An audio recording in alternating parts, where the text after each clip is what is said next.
Good evening, and thank you for joining the New York Jewish Week and UJA-Federation of New York for our monthly Folio literary series. I'm Thea Wieseltier, Director of Public Programs at 70 Faces Media, the parent company of the New York Jewish Week. Tonight, we're delighted to welcome author Yaakov Katz and CEO and Executive Editor of 70 Faces Media, Ami Eden.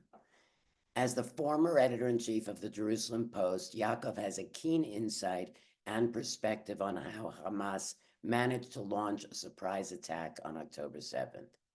This evening's conversation will also look ahead to the future and how Israel can return stronger than ever.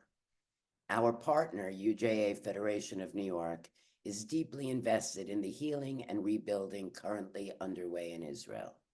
Since October 7th, they've allocated more than $300 million focused on both emergency support and longer-term challenges, especially the growing physical, mental, and economic needs across Israel, including the hostages and all the hostage families.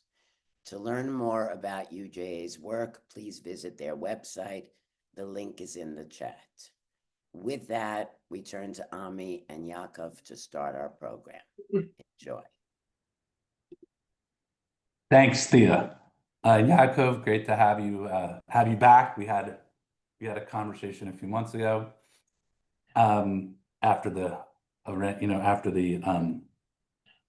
attacks on Iran nuclear facility, and I was excited at the time for our ability to have this conversation about your amazing new book, While Israel Slept. So I guess first I just want to acknowledge, the book's been out for about 2 months. You've been making the rounds. I'm curious, what's been most surprising to you or interesting to you in terms of the questions you've been getting? Like, what are the most common questions out there? Any of them surprising you?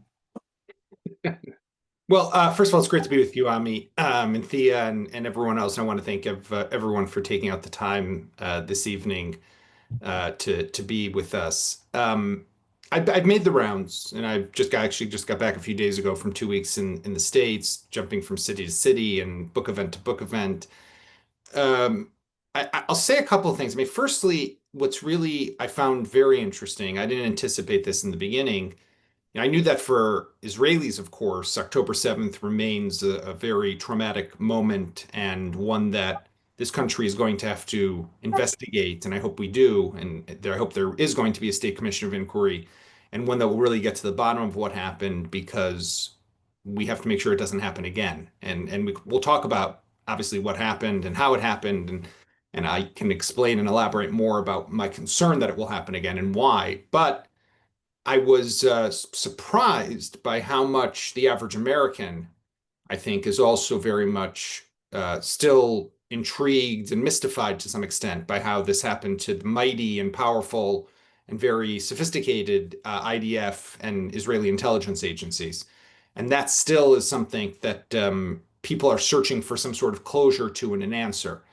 When it comes to questions, I do get asked often about all these conspiracy theories that people have come to believe and have read or heard.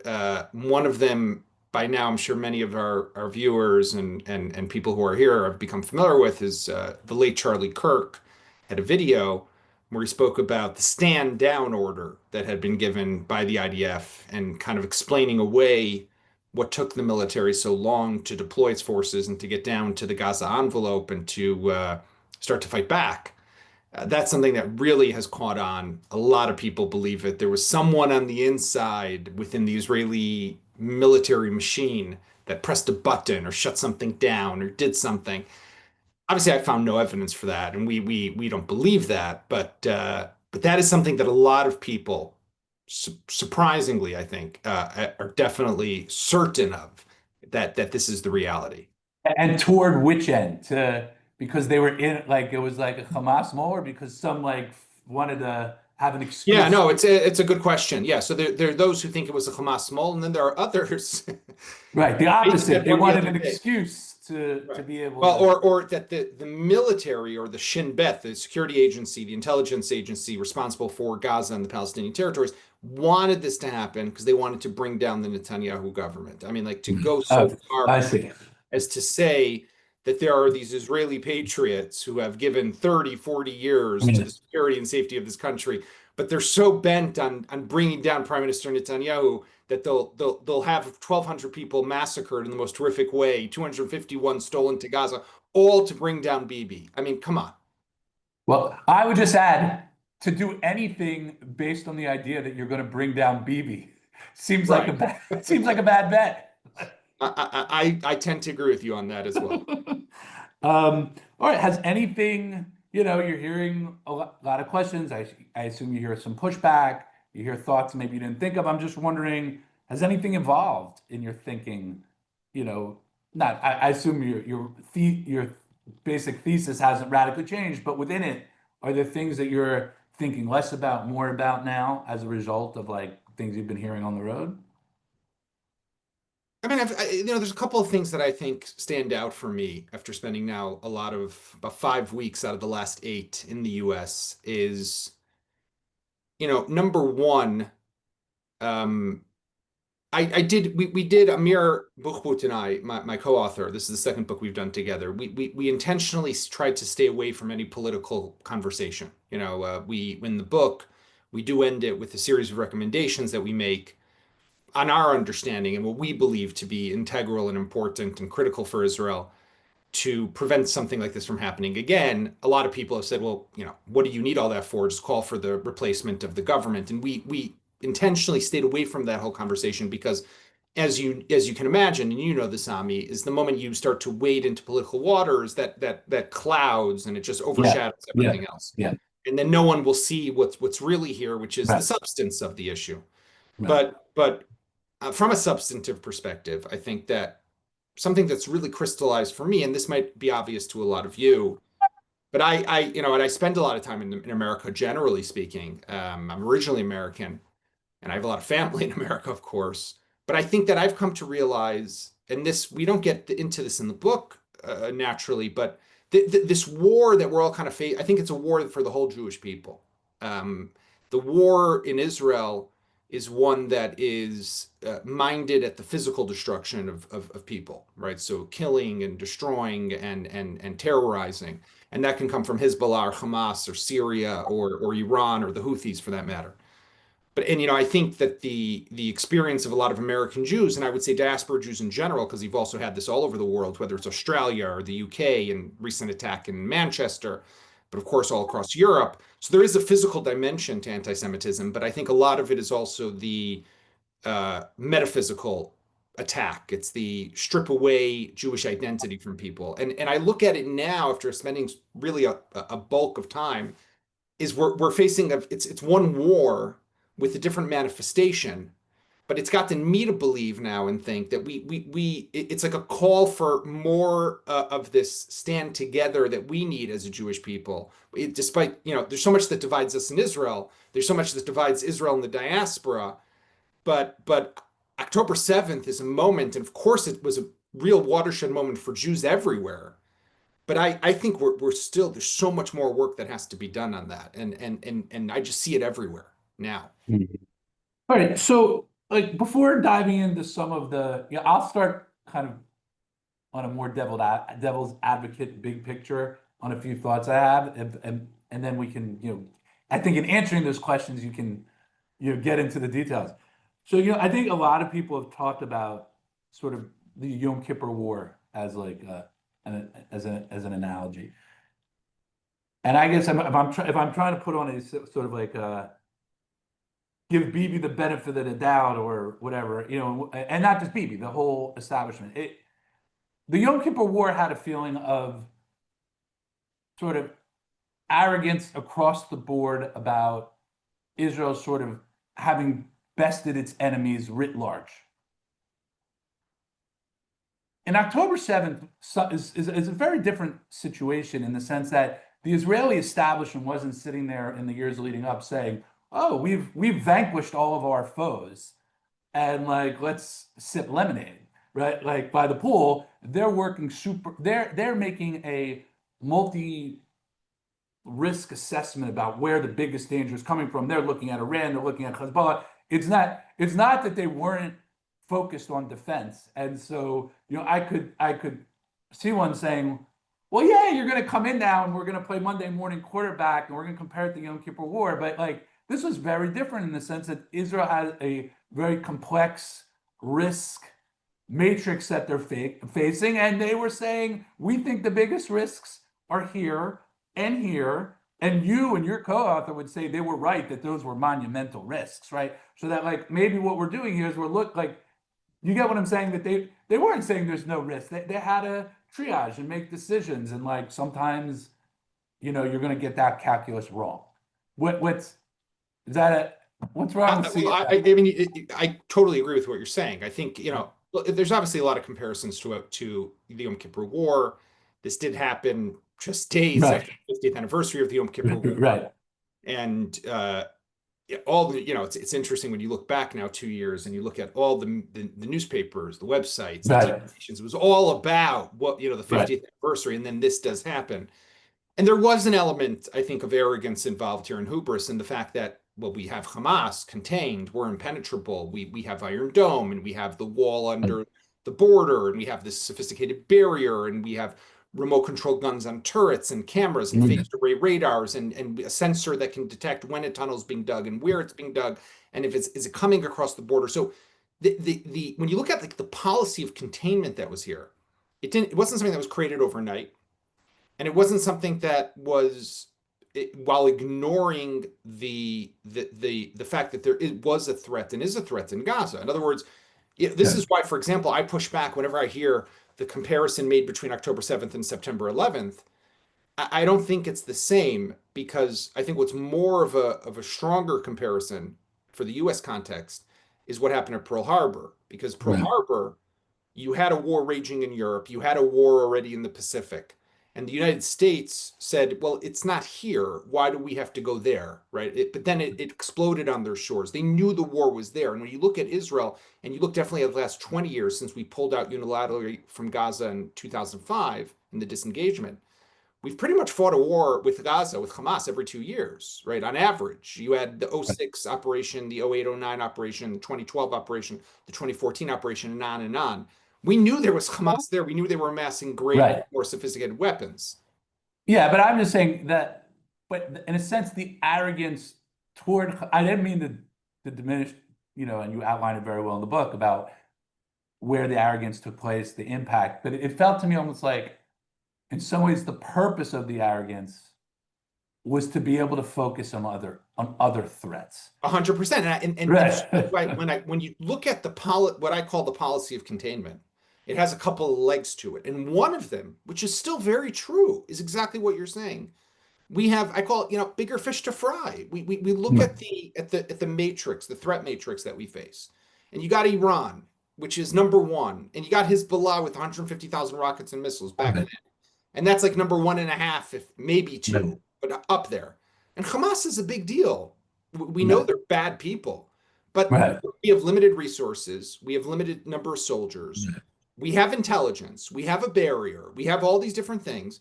So we gotta play a risk management game, and we could put what we can here, but we got to stay focused there. And here's the proofs in the pudding. But look at what happened. I mean, everyone's like, you have this initial knee-jerk reaction to say, one second, look at what Israel did with Hezbollah with the pagers. Look what Israel did in the first opening minutes of the 12-day war with Iran, taking out the nuclear scientists and the military leadership, creating aerial superiority over Iran.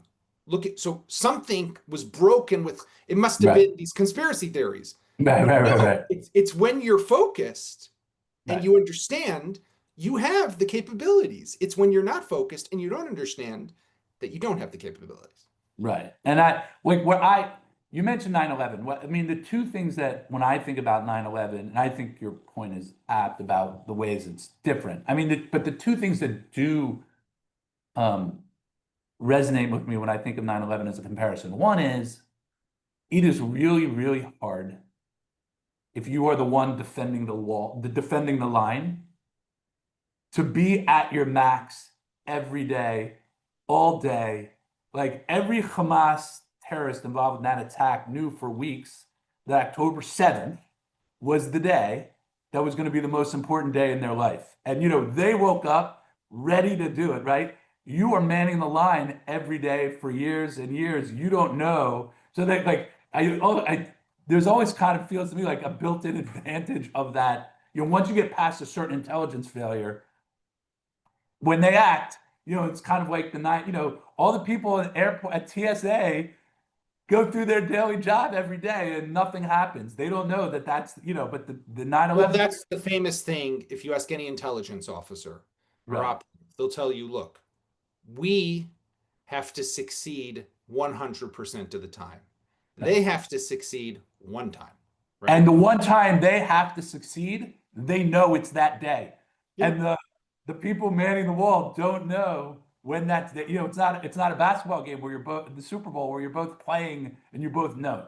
The other thing that I always think about with 9/11 is if President Clinton or President Bush, the younger one, had stood up at a podium and gave a speech from the Oval Office and said, there is this, menacing threat called Al Qaeda, and their aspirations and their potential capabilities are gonna have it's a Pearl Harbor type threat, and we have to act. So we are going to preemptively, send American boys and girls and treasure to Afghanistan.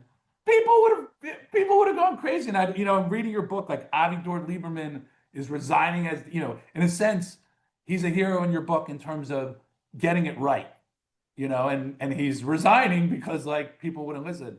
But if that government had gotten up and said, we're gonna proactively go further in this fight in Gaza, we're gonna lose dozens, hundreds of Israeli soldiers, whatever other risks, would the Israeli body politic have tolerated, that, so I feel like it's, when you look back at it that way, there's always a very hard political reality to say, well, we should have taken massive action in advance. And you do a good job of laying out all sorts of things that wouldn't bear that kind of preemptive cost. But I'm just saying, like, if I'm looking at Avigdor Lieberman, he would say, I saw this coming as defense minister. I wanted to do something about it. But like, did the Israeli public want to do something about it?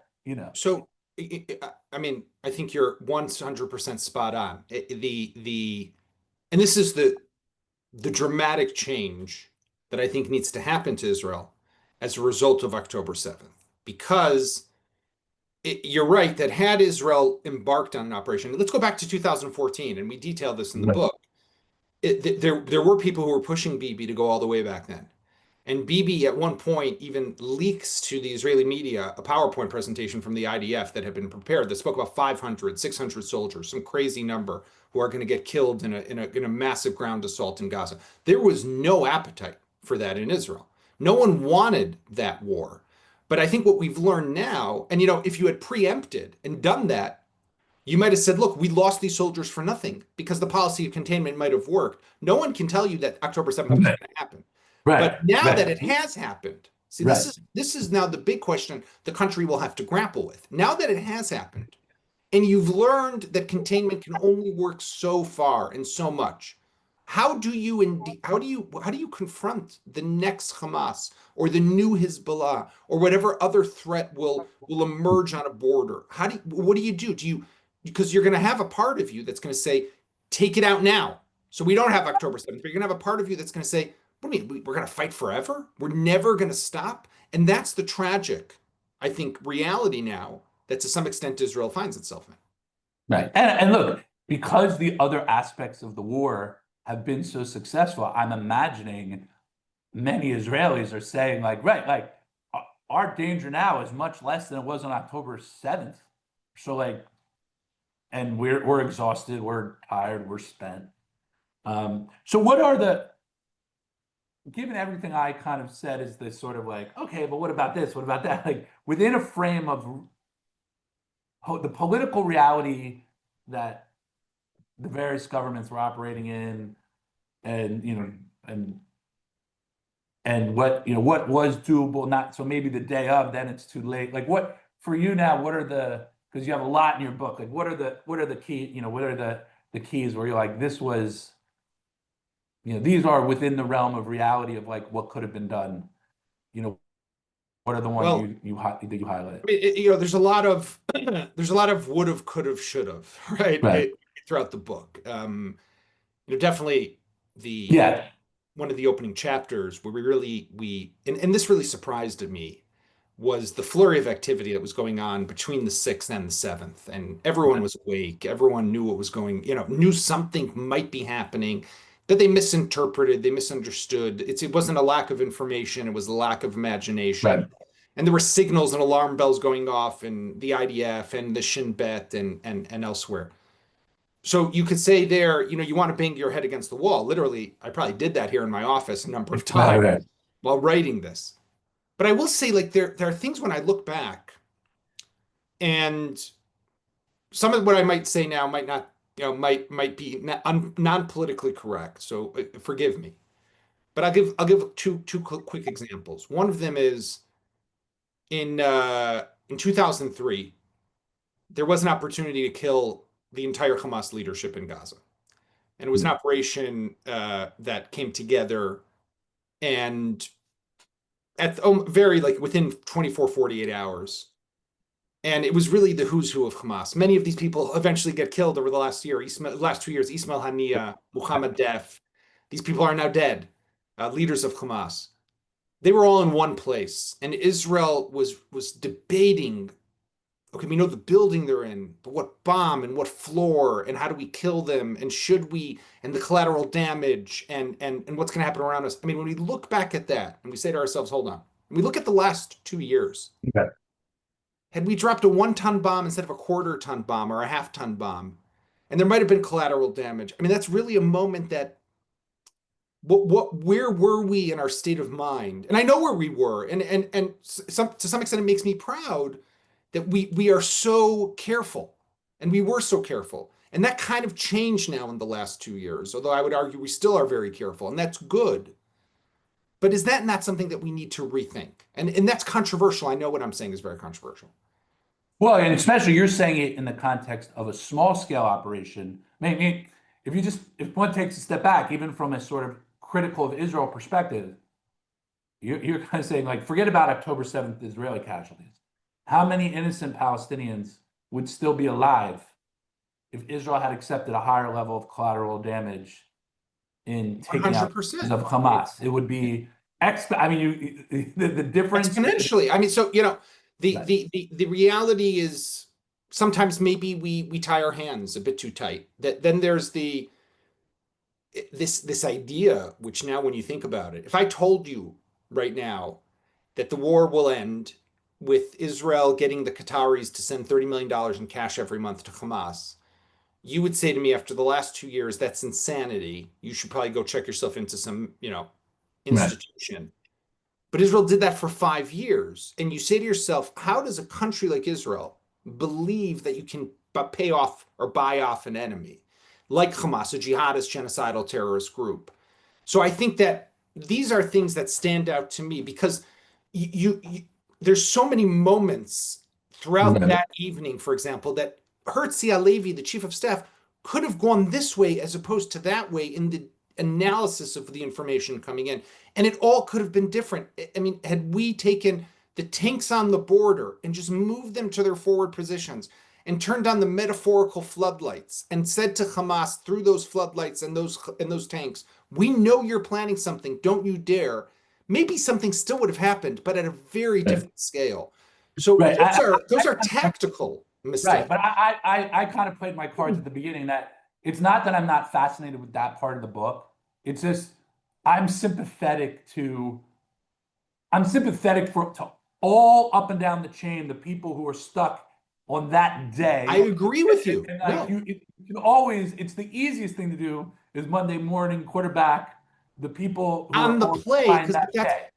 but that's why I say there's and we try to make a differentiation between the tactical mistakes, which Right. will always happen. You'll always misinterpret a piece of intelligence. You'll always not deploy correctly, and not engage correctly. But it's the bigger strategic framework of it all, that understanding where you are and what this can become, that's where you have to make the big decisions. And those are the policy decisions that resonate and trickle down through the chain of command, from the political echelon down to the soldier who's manning the line, like you described before. And I just want to remind people that I see we do have some questions in the chat. Just reminding the Q&A, I mean, so just reminding people that we have it. You know, you mentioned, well, let's shift. You know, you talked about looking ahead to make sure, looking at the lessons we learned and making sure something like this doesn't happen again, and you're actually worried about it happening again. So let's talk about that. I mean, where's the locus of that fear, right? Like, a lot of people will say Iran and its proxies are totally decimated. Hamas today is like a shell of itself. Hezbollah is a shell of itself. The list of people who Sinwar has managed to get killed in the leadership of all these organizations is mind-boggling. The Assad regime has fallen. Like, so where is that nervousness for you coming from when you look ahead? What's the main thing that's driving your worry now? And let's talk about some of the key things you're focused on about how to prevent it.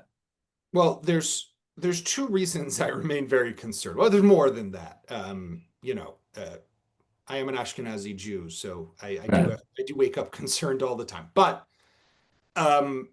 there's two main reasons. Number one is I look at the foundation of Israel. I look at how we are as a people, and the kind of the public here in the country, and our frame of mind. If you ask the Israeli people, who are you? Are you part of the Western world? Are you part of the Middle East? Are you part of the East, the Far East? Yeah. The answer is obvious. We're Westerners, right? Our trade is with the EU and America. Those are our main trade partners. Our cultural ties are with the Europe and the United States. You turn on any television in Israel, it's the latest TV series that you're getting on Apple and HBO and Showtime, and it's CNN, BBC, Fox, and more. And what that does to Israel, it's a strength and it's a weakness. It's what allows us to create and innovate and grow and not be stuck like so many other countries in this area and in this region that have been through so much conflict. And we've been through the most conflict, but we keep looking forward because we have a different outlook on life and the way we sanctify life, and we want to grow and advance despite what's happening. I've come to think of, we think we're Luxembourg, but we forget that our neighbors are not Belgium and France.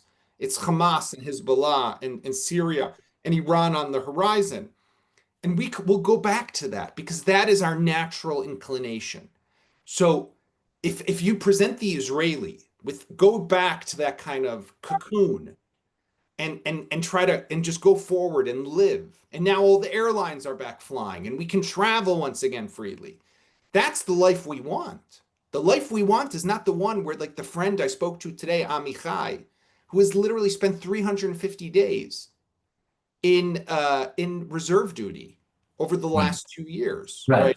And just to underscore what you're saying, I mean, it's fascinating to me that like when you look at polling and stuff, I mean, what's clear, it's not as if the Israeli, we talked after the second Intifada, the Israeli public moved right.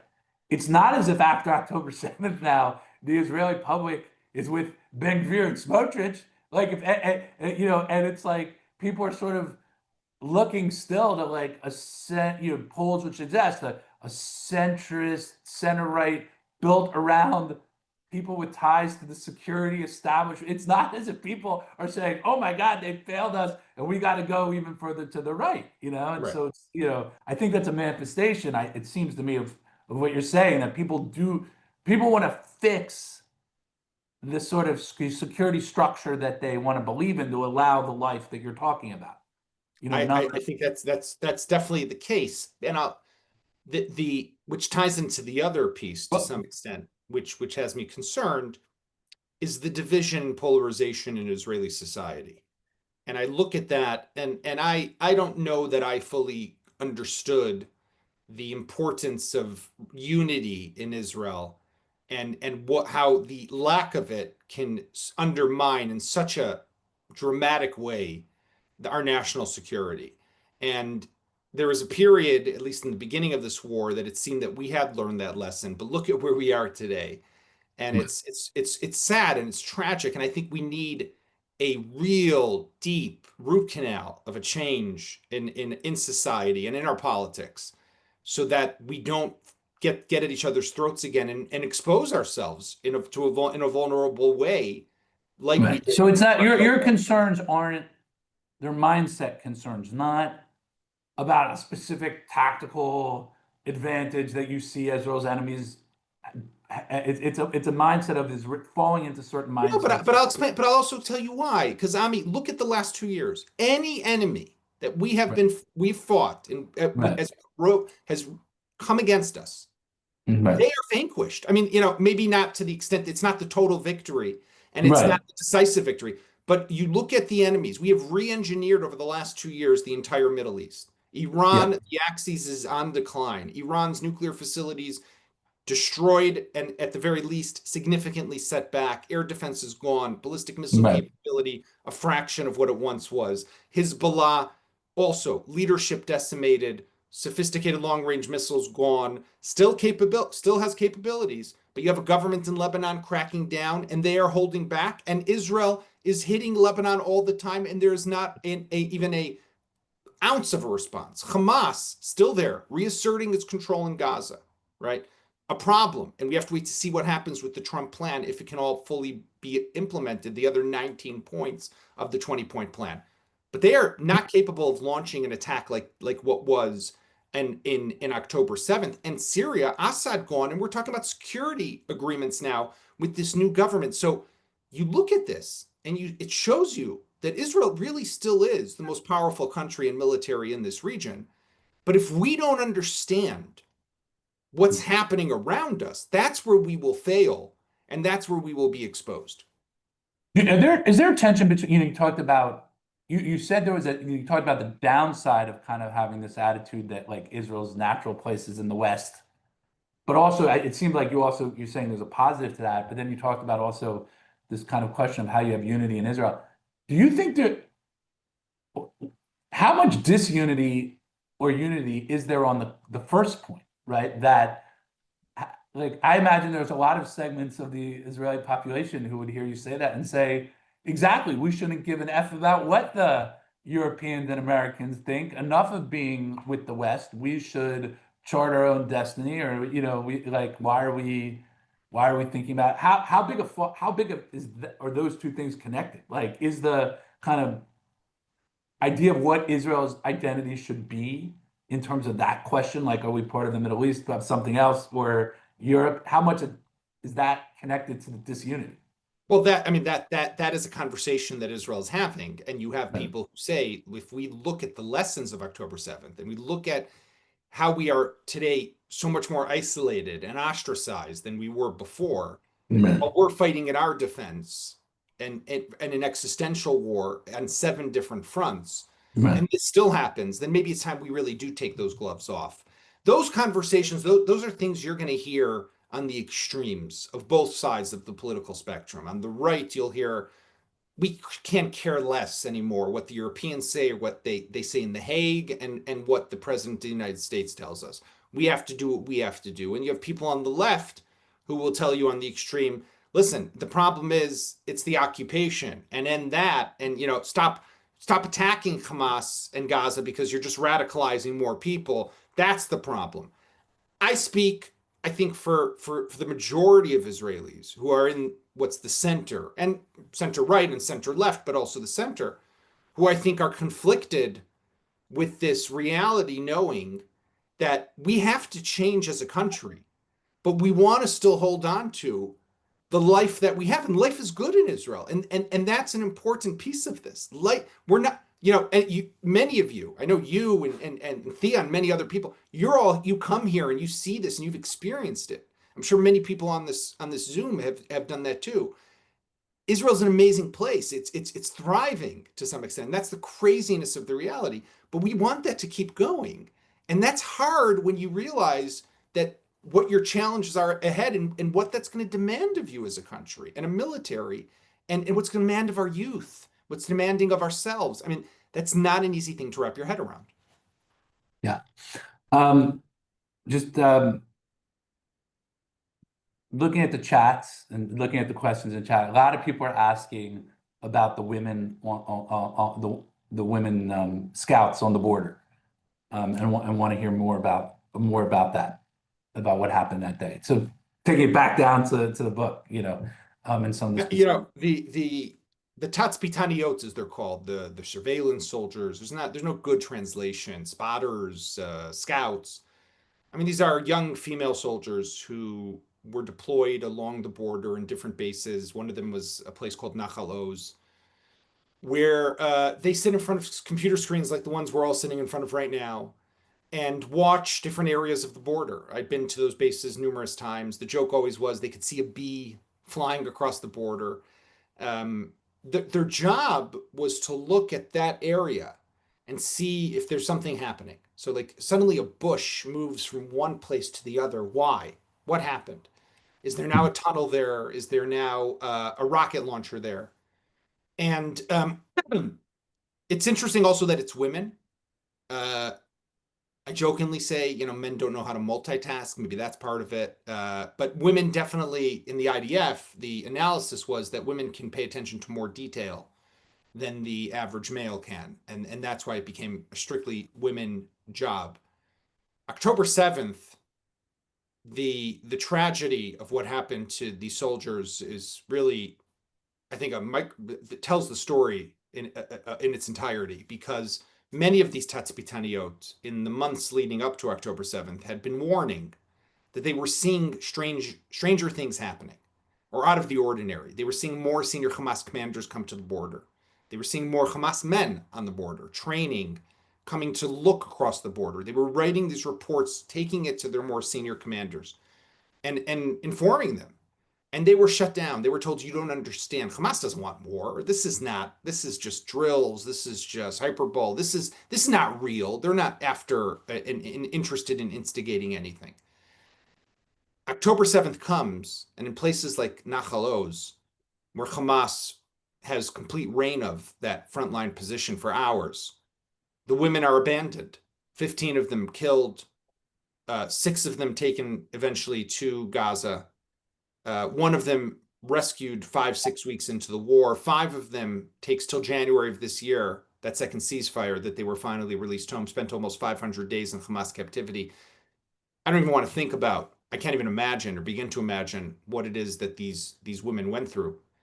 And so the abandonment on 3 different levels, ignored with their warnings, abandoned on October 7th when no backup came to save them, and left in Gaza for such a long period of time is heartbreaking. And they are, I think that story itself, and we open the book with them because I think it really does bring that all out, is the question of, okay, so, they might be young, inexperienced, don't see the full picture, very tactical level soldiers, but they saw something that the people up here, the strategic ones, the ones who have the full picture, are not understanding and not seeing. And that has some real important, deep intelligence, structural ramifications and consequences, I think.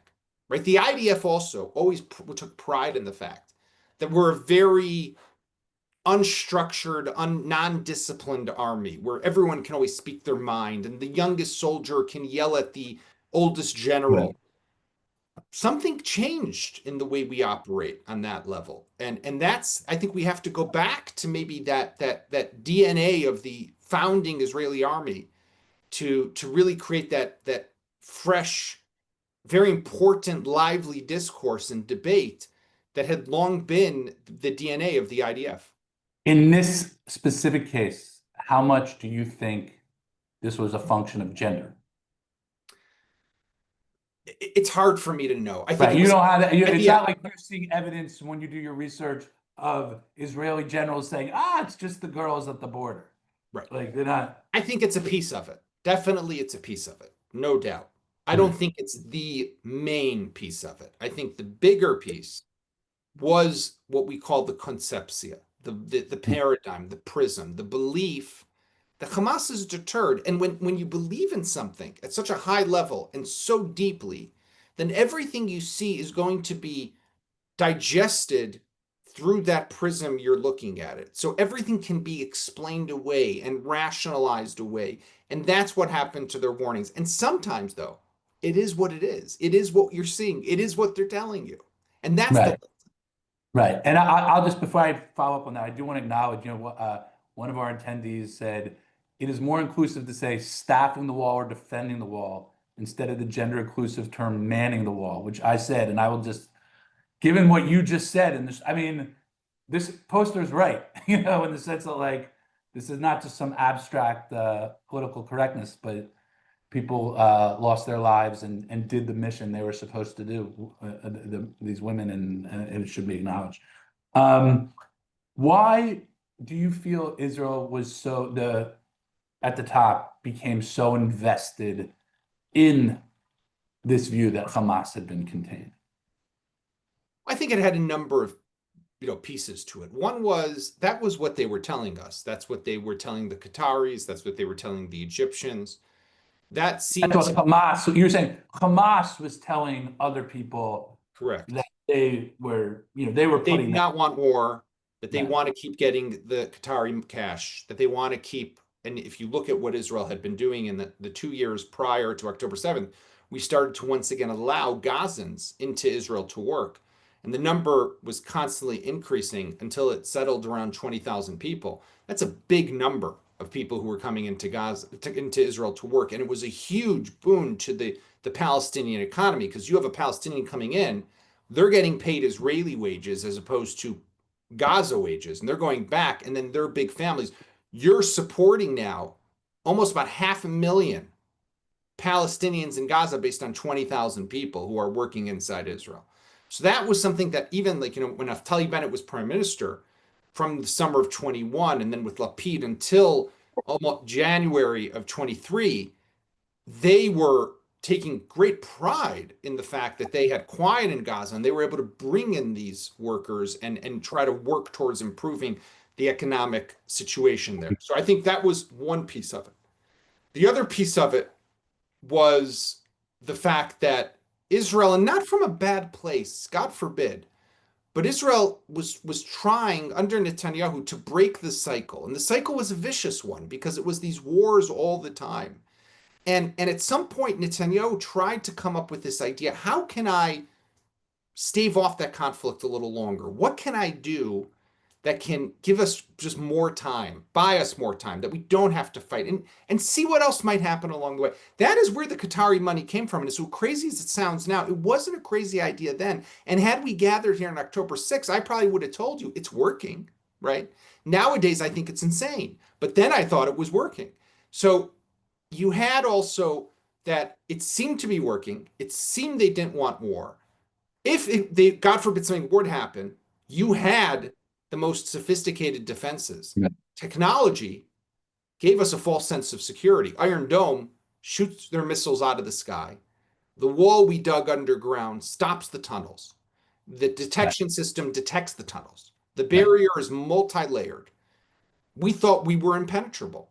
And then Hey, Brad, I was just saying, it's easy to be invested in the idea if also in your imagination, the worst case scenario is going to be an attack on an army base that kills 9 people, right? Meaning, I'm not sure that right. My sense is that if you had asked a lot of these people, okay, say you guys are wrong, and they're not totally deterred, like no one would have told you this. No. Right. Nobody would have said October 7th would be, as opposed to the Iran issue, where it's like, if we get this wrong, they're going to have a nuclear weapon that. And you see that, Ami, you see that throughout the night, that even the head of the Shin Bet, Ronen Bar, goes from home to his office in North Tel Aviv, convenes his division commanders, dispatches a team of his own commandos down to the border. The belief was that if it's going to be, because they remember, they were debating drill, attack, drill or attack. But if it was going to be an attack, at the very, very most, at the most extreme, they would penetrate at 2 different places. In the end, they penetrated at 60 different places. Right. No one imagined, like you're saying, this big thing. But I want to add one other piece to the puzzle. And that is, and this might be a little more controversial, but I think that for this government, especially, but Netanyahu throughout his 15 years pretty much that led up to October 7th, during which he was, except for 18 months, prime minister, having Hamas in Gaza and having the Palestinian Authority, otherwise known as Fatah, in the West Bank, and not together and divided, wasn't necessarily a bad situation. And what it allowed him to do was to not have to be put under pressure and move forward in any substantial way towards a two-state solution, which he is ideologically opposed to. And so I don't think, God forbid, I want to be just very clear. Right. I'm not saying at all that Netanyahu wanted this attack. No way at all. But the reality of Hamas in Gaza, empowered, getting money, right, not being brought down or toppled like he had once promised, and Abu Mazen and PA in the West Bank wasn't a bad deal for Israel. All right, but I want to push you on that to be specific, because I mean, I think you even may have it in your book. Maybe it's Smotrich, I forget who said, like, Hamas is an asset. Smotrich said Hamas is an asset. Yes. Right. Do you think and Bibi has sort of pushed back on this, I believe, during the war? Like, was he doing this? Was there a conscious effort to say, we want, not that we want October 7th, but like, it's not just, oh, it's not a bad thing in terms of the keeping the Palestinians divided. Is that part of the strategy? Is that we, you know, look at reality for a moment. Let's look at the facts that we know. When the Qatari money begins in 2018, we are actively, at our request, because we asked the Qataris and the Americans helped us ask them, getting them to send $30 million in cash in suitcases to Hamas in Gaza. That's money that they can use. It's supposed to go to poor Palestinians. But even if it does go to poor Palestinians, it opens up other money for them to use for terrorism.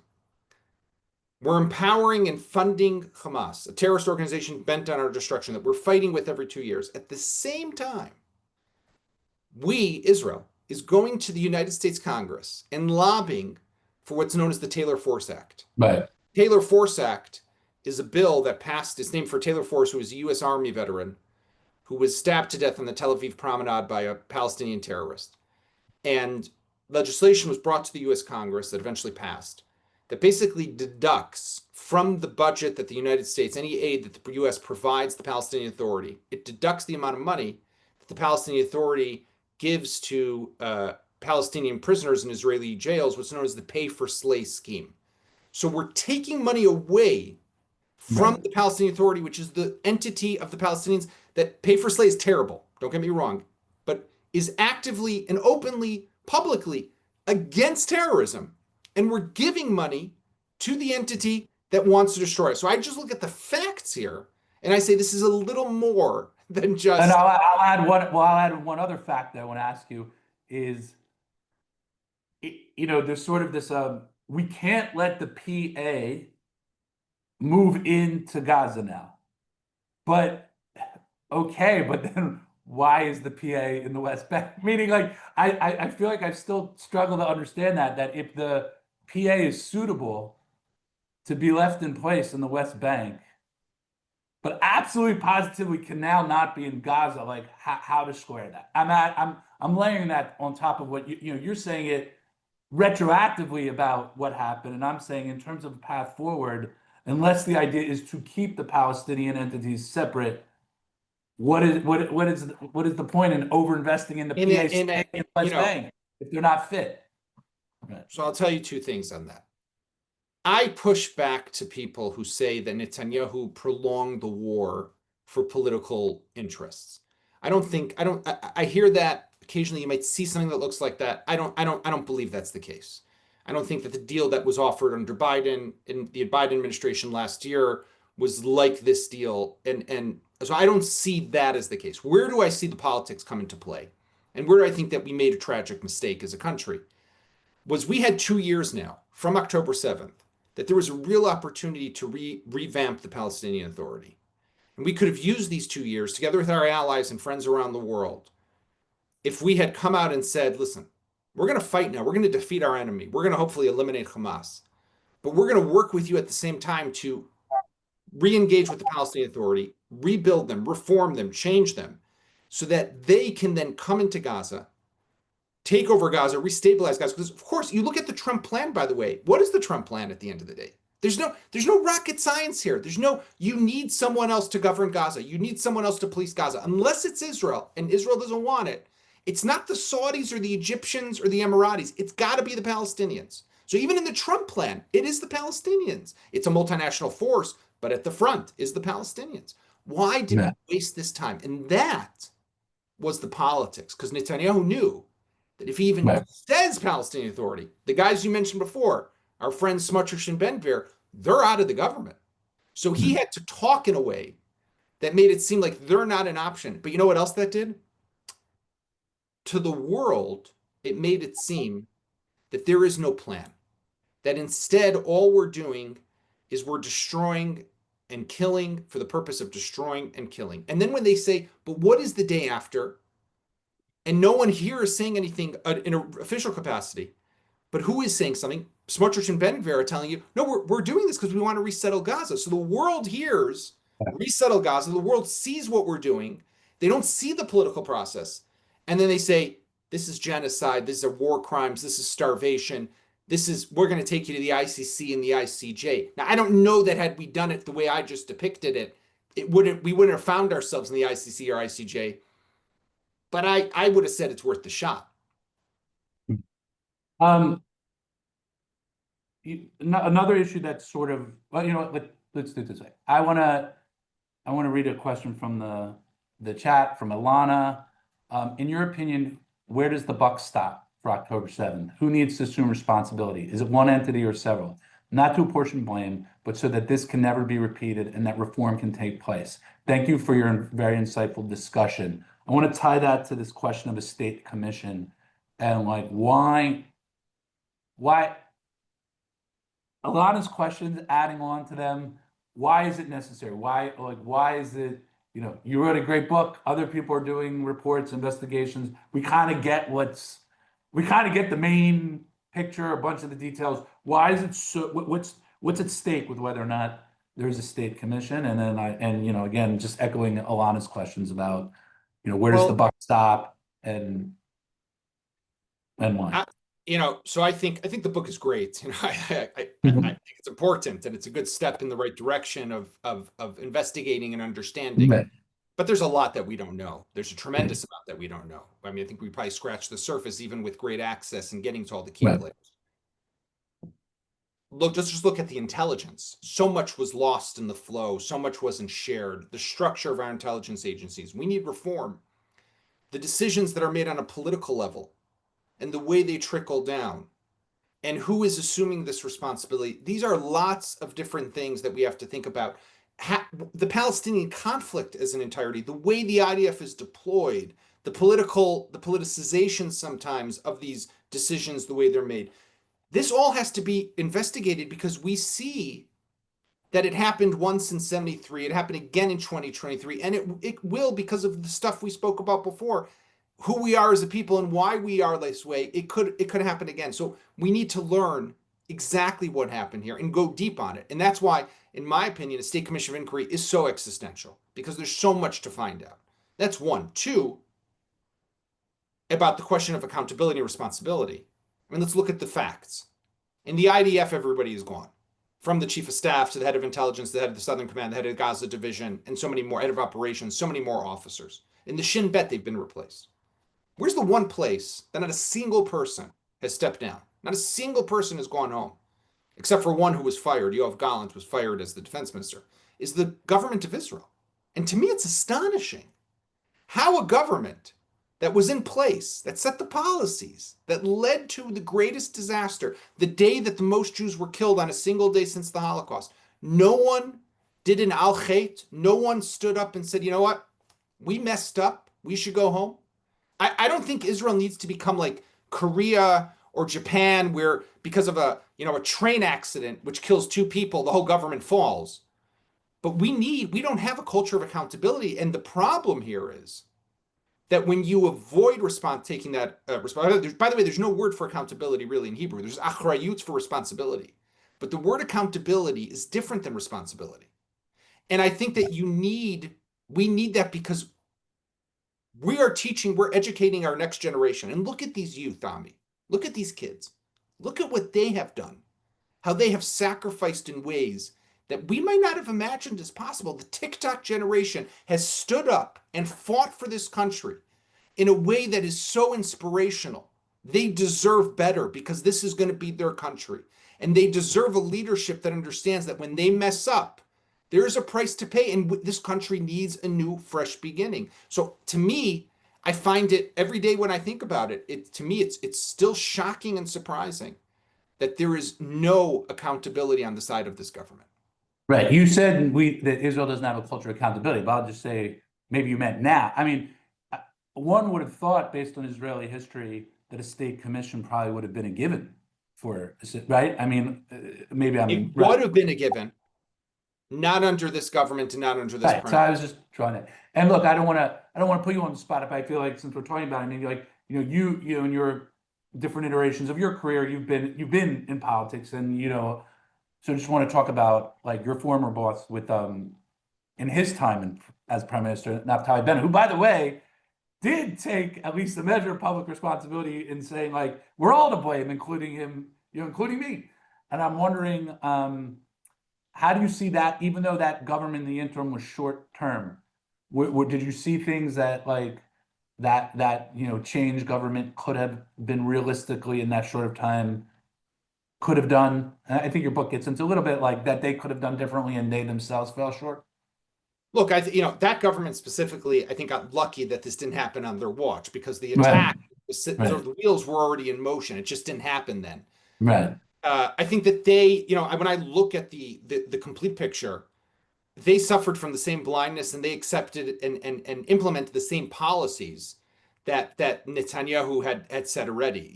Take the Qatari money as an example. Naftali Bennett had decided no suitcases of cash anymore. But when he came up with another plan how to do it, it ended up being basically the same thing. So it was the same ideas. I think that all of them, really all of them, should be in an ideal world replaced. I think that this country really needs, and I mentioned before the reservists and these people, like this friend of mine who I was speaking to, and I just want to say, I spoke to him again today, 350 days in Miluim, in reserves. His wife recently went to the States for a family wedding. Now he lives in Ashkelon. I mean, listen to the absurdity. He's a major in the reserves. He's a senior commander in his reserve battalion. He lives in Ashkelon. He's in reserves. You would think that after 350 days, he could say to his unit, listen, I got to be home with the kids. I got 3 kids at home. I can't come. But what does he do? Because he's in Ashkelon and Gaza is not far, he gets the kids out in the morning. He drives to Gaza, goes into the border, goes to be with his soldiers during the day, comes out in the afternoon to be at home with the kids. It sounds crazy, but these are the people that I personally, Yaakov Katz, if you're asking me, these are the people I want to see lead my country now. Because these are the people who I think really understand what's at stake. And they've put aside to step up and to be there. And they look at this and they understand that it's not about whether you're Dati or Haredi or Chiloni or Smolani or Yemani or right or left or Haredi or secular or national religious. That's all bullshit. Sorry to use the word. That's what it is. It's about understanding that when we're all together in that tank or in that unit or on that ambush, right, or in that night patrol, that's the Israel that we want to see together. I think that that's where we need to look for our future leaders.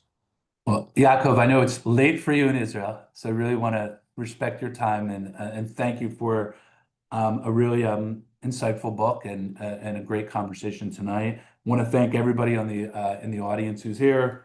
I want to thank our partners, UJA-Federation of New York, and also want to thank 70 Faces media staff, Thea Wieseltier and Beryl Bessemer, for all of their help in working the logistics and making this happen. So again, thank you, Yaakov. Thank you all very much. Everyone, take care, be well.